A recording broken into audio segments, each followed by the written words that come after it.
Yes. And welcome to cooking class, everybody. Yes. So, I'll introduce myself. I'm Shaniqua cousin. Hello. Cookbook author, home cook, enthusiast about taking practical steps to transform everyday meals into something that is nutrient dense, that brings about vitality, and of course tastes delicious. I like to bring people around meals to have conversations, just feed yourself, do well, look well, all of the things. And so my organization, Shaniqua Cousins World, will partner with the St. Mary's County Health Department. And so we're bringing my version of healthy cooking to the community. And so again, it is about taking practical steps to transform meals. So it's starting out with great fats like olive oil, grass-fed butter, taking a step and going into your garden and pulling out delicious veggies from your garden. I thought, like, if we went into the garden and we got veggies, what could we do with an abundance of veggies at the end of the year? So we're making Mexican meatball soup today.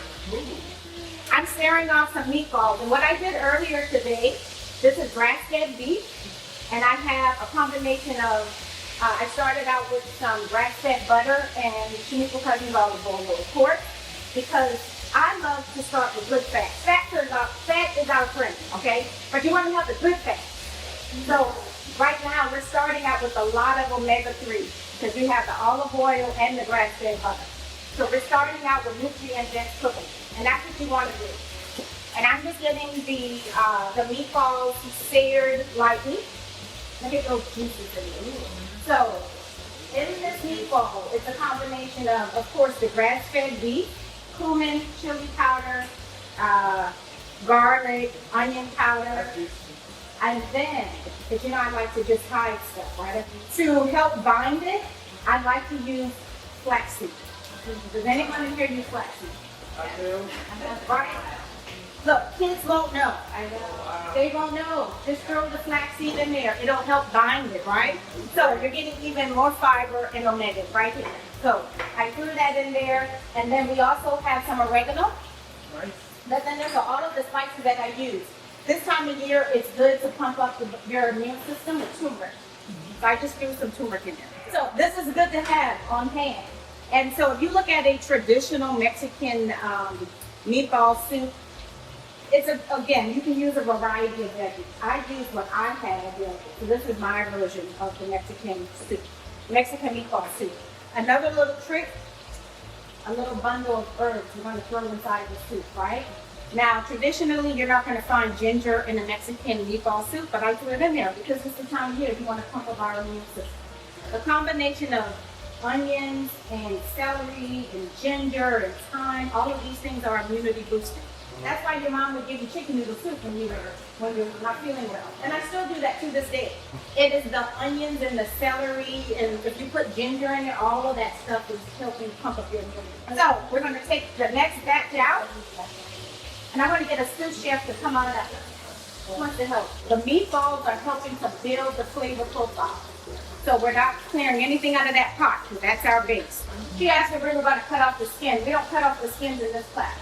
Everything is nutrient dense, so we want to keep the skin on. So here's what we're going to do. We're going to cook this in order too. We're going to cook the things that will take the longest first.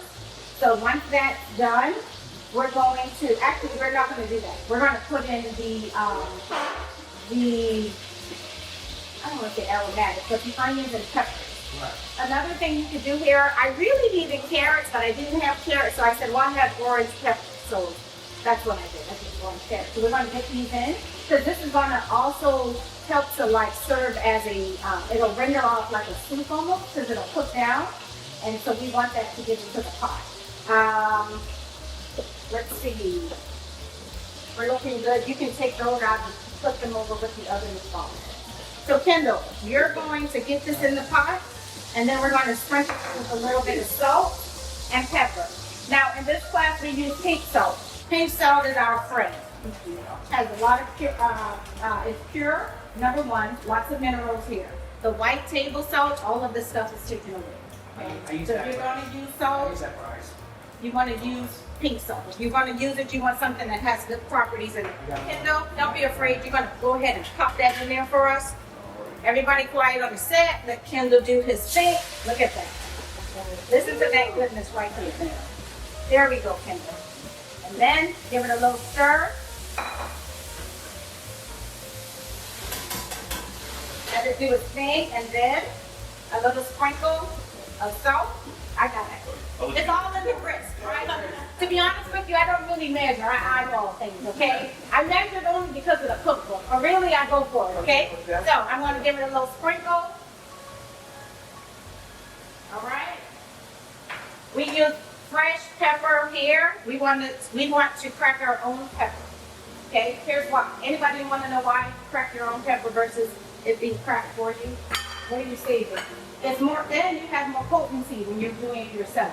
So you reduce oxidation when you cut it when you need it, versus what she said is just sitting on the shelf. We don't know what's all in that powder. So here we go. We're cracking it ourselves. We're looking fancy, right? When you crack it, you just feel fancy when you crack your own pepper. All right. So we got that there. And then the same spices that I put into the meatballs, we're going to put in here. Bola, you want to help me? Okay, while Bola's doing that, What am I doing? we're going to give everything a sprinkle of chili powder, oregano, onion powder. You're going to load it up in the veggies. Yep. Because again, we're building flavor. We're building flavor. Everything gets seasoned. Fresh garlic, why? Versus the stuff that's in the jar. For me, it's all about controlling what you can control. Right. So the more you can control the contents of something, the better. Because you know what goes into it. So I knew exactly what's in those meatballs. Because I took my time, I rolled them this morning, I used a 1/4 cup scoop, got them out. I know that that's grass-fed beef. I know that there's long green rice in there. I know that I have all of the spices that I purchase individually. Most of the spices are organic. They're all in the meatballs.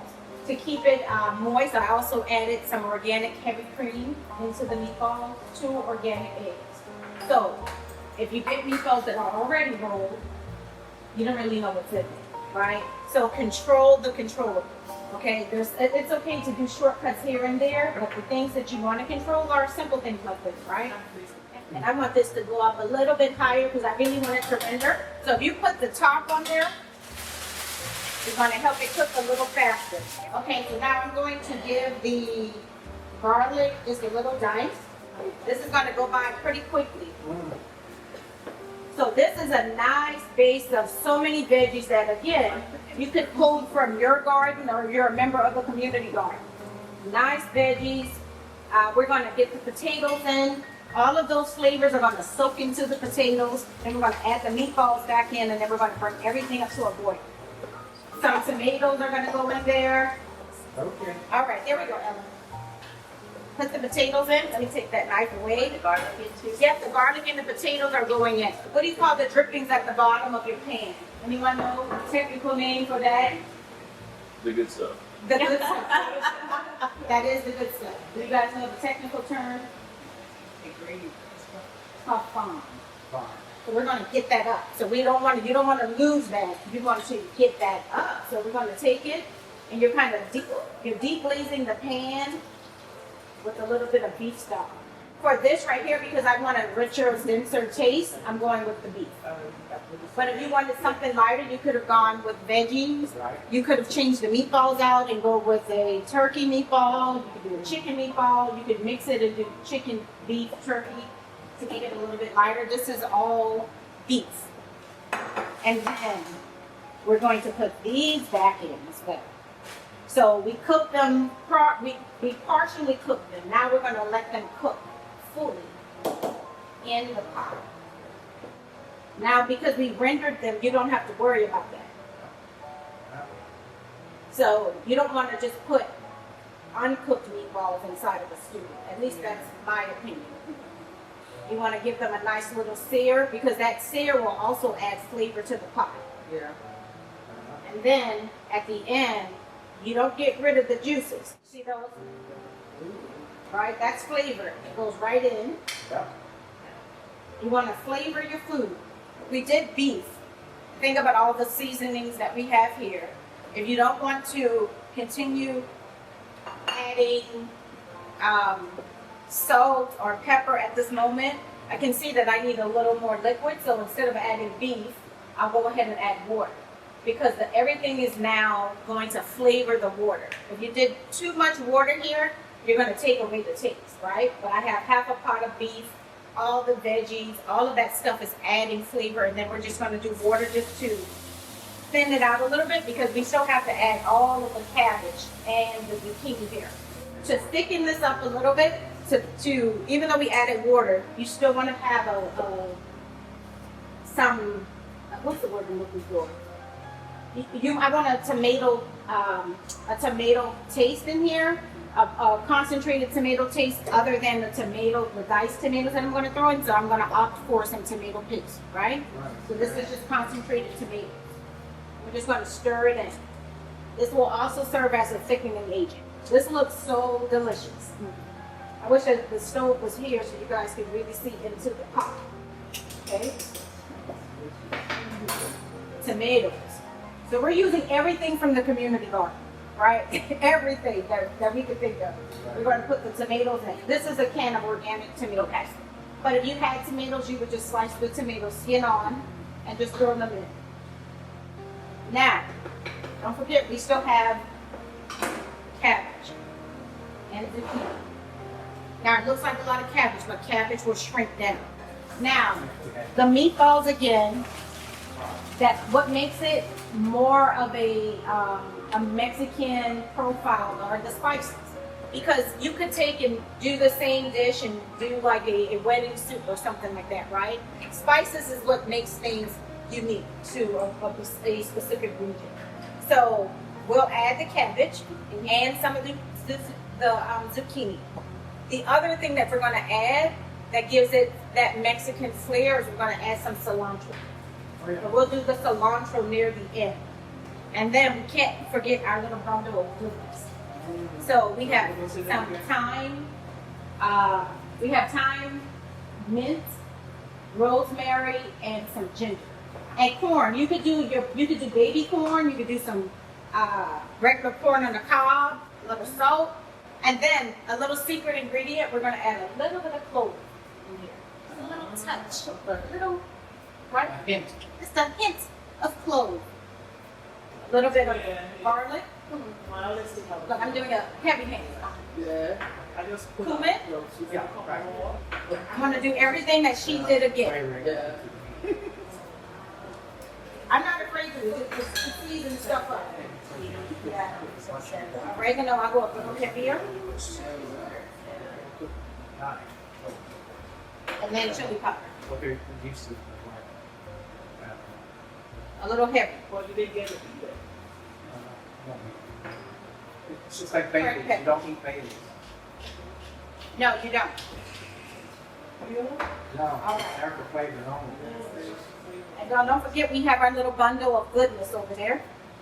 Another thing, the mint that's here, the mint is also in the meatball.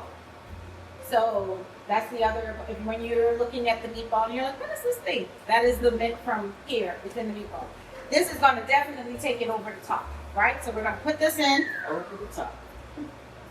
Let that cook.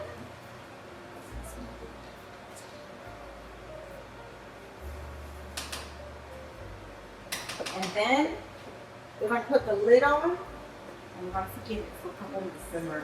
Let it simmer. Oh, you know what I didn't have Kendall do? Reserve some of the red onions to put on the top. Yeah, what do you make? Garnish it. Yeah, because I'm going to garnish it with the lime and the red onions.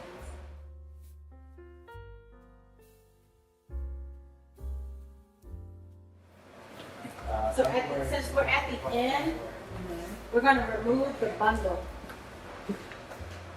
So we want to take this. It served its purpose. Just take that out. So it's like, Or you could have just diced them up and put them in there too, but I just wanted it really to flavor. Look at that. It's coming together. I'm just going to look at that. We're just going to turn it off. We're going to do it almost like family style here.